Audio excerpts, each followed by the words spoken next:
How to change flights on French Bee. Hi guys, welcome back to another video, and in today's video I'm going to be telling you how you can go ahead and change a flight on French Bee. So let's get into it. Now before I begin, make sure to check the link in the description below for the website and along with some other promo codes and discount codes that you can apply, to save money. So let's get into it.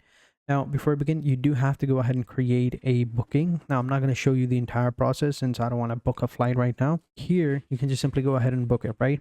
So from to your locations are going to be over here, round trip or one way, passengers, everything. And then you can go ahead and click on find my flights. And then you can, select one of the flights from the list and you should be good to go. Then here, you're going to see this section right here called my bookings or manage my bookings.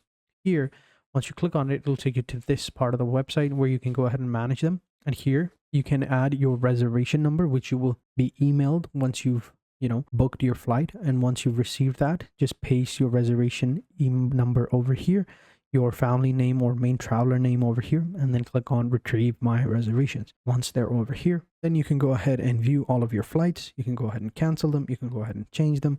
It totally depends on you. So it's as simple as that. So make sure you check the link in the description below for French Bee. So thank you guys for watching, and until next time, take care and goodbye.